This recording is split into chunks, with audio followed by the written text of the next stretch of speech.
సోమరాజు, నాయుడమ్మ, ప్రసాదరావు, నరేంద్రనాథ్, ఇక్కడే గోపీచంద్ గారు కూడా ఇక్కడే ఉన్నారు. గోపీచంద్, అదే మరి గోపాలకృష్ణ గోఖలే. వీళ్ళందరినీ ఆ రోజు ఈ మెడికల్ కాలేజ్ లేకపోతే ఈరోజు ఈ గుర్తింపులకు వచ్చేది కాదు. రిచ్ కల్చర్ ఉండే వ్యవస్థ ఈ గుంటూరు మెడికల్ కాలేజ్. నా లెక్క ప్రకారం నాకు కరెక్ట్గా ఐడియా లేదు, కానీ మొట్టమొదటిది మెడికల్ కాలేజ్ మన ఆంధ్ర మెడికల్ కాలేజ్ ఫస్ట్ అయితే మీది సెకండ్ ఉండాలనుకుంటున్నా. అంతేనా?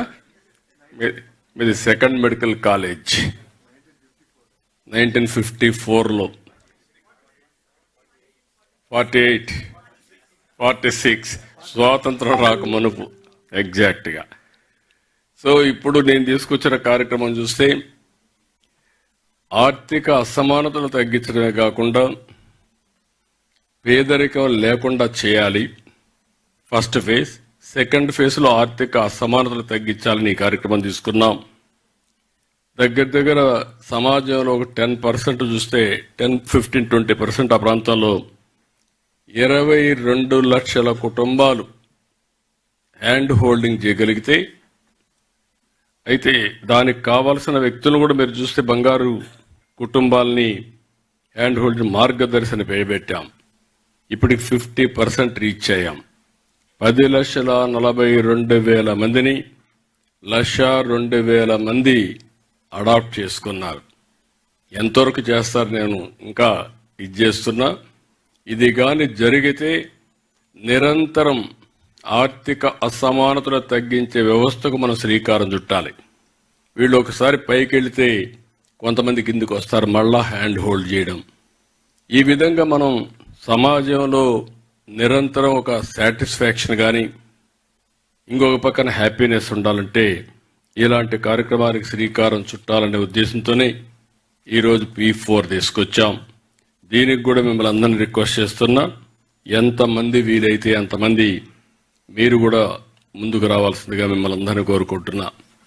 ఇప్పుడే ఈరోజు ఈ బిల్డింగ్ని చూస్తే 2,69,240 చదరపు అడుగుల్లో 5 అంతస్తులు శిశు ఆరోగ్య కేంద్రం ఏర్పాటు చేశారు. 600 బెడ్లు ఈ బ్లాక్లో ఉన్నాయి. ప్రసూతి విభాగం 300 బెడ్లు, పీడియాట్రిక్స్ 200, NICU, SICU, PICU వంటి విభాగాల్లో మిగిలిన బెడ్లున్నాయి.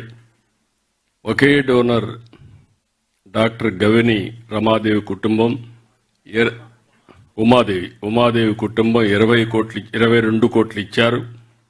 అలాగే నళిని వెంకటేష్ తేళ్ల 8 కోట్లు ఇచ్చారు. వాసిరెడ్డి రమాదేవి, కొండ్రగుంట వెంకట్రావు 4,32,00,000 ఇచ్చారు. మొవ్వ వేదవతి, వెంకటేశ్వరరావు 4,04,00,000 ఇచ్చారు. డాక్టర్ తేలికి చర్ల, గుడిమెడ కుటుంబాలు 3,60,00,000 ఇచ్చారు. డాక్టర్ లక్ష్మి, చౌదరి గంగా 3,40,00,000. బీనా నూతక్కి, గోపాలరావు 3,20,00,000. వీళ్ళు కాకుండా మిగిలిన వాళ్ళందరూ ఇక్కడ ఉండేవాళ్ళు కానీ కొందరు రాలేకపోవచ్చు, కానీ 100 కోట్ల రూపాయలు ఇచ్చారు. మిమ్మల్ని అందరినీ మరొక్కసారి మనస్ఫూర్తిగా అభినందిస్తున్నా, ధన్యవాదాలు తెలియజేస్తున్నా. ఈ ప్రభుత్వం తరఫున వన్ ఆఫ్ ది బెస్ట్ కార్యక్రమం, నాకు చాలా హ్యాపీగా ఫీల్ అయ్యే కార్యక్రమం. ఎప్పుడు కూడా నేను అందరూ డబ్బులు అడుగుతారు కానీ మేము పని చేస్తామని ముందుకొచ్చి పని చేసిన మిమ్మల్ని మరొక్కసారి అభినందిస్తున్నా. మాకు కూడా అలవాటు అయింది, ఎక్కడ పోయినా వాళ్ళు ప్రాజెక్టులు అడుగుతూ ఉంటారు, ఇస్తూ ఉంటాం. కానీ సమాజాన్ని భాగస్వాములు చేయాలనుకుంటే చాలా తక్కువ మంది వస్తారు. అందులో మీరు ముందుండడం మనస్ఫూర్తిగా ఆనందం. ధన్యవాదాలు. ప్రభుత్వం తరపున మీరంతా దీనికి ఒక 27 కోట్ల రూపాయలు ఫర్నిచర్కి కానీ ఎక్స్పెండిచర్కి అడిగారు. మా సత్య గారి చెప్తున్నా, ఎక్కడ ఇబ్బందులు లేకుండా, మా సెక్రటరీ గారు కూడా ఇక్కడే ఉన్నారు, గౌరవ్ కూడా, ఇబ్బందులు లేకుండా క్లియర్ చేయండి. అది చేస్తే ఇంకా 10 మంది ముందుకు వస్తారు. మళ్ళీ ఎందుకు చేశామా అని విచారించే పరిస్థితి అవద్దండి. 10 సార్లు తిప్పించుకొని అవి మీరు చేయగలిగితే ఆటోమేటిక్ ఇంకా చాలా మంది ముందుకు వస్తారు. చేయాల్సిందిగా నేను కోరుతున్నా. ఇంకొక పక్కన పూర్వ విద్యార్థులు ఈ బ్లాక్ నిర్మాణంతో పాటు 35 కోట్లు పెట్టి ఆడిటోరియం నిర్మించారు. వాళ్ళను కూడా అభినందిస్తున్నా. ఇప్పుడే చంద్రశేఖర్ గారు చెప్పినట్టు కొంతమంది ముందుకొచ్చి తులసి సీడ్స్ కానీ వీళ్ళంతా ముందుకొచ్చి ఎప్పటి నుంచో పాడుబడిపోయినటువంటి బిల్డింగ్స్ అన్ని కూడా పూర్తి చేసే కార్యక్రమానికి శ్రీకారం చుట్టారు. దగ్గర ఎంపీ గారు అయితే ఒక 70-80 కోట్లు మొబిలైజ్ చేసి అవన్నీ పూర్తి చేసే పనిలో ఉన్నారు.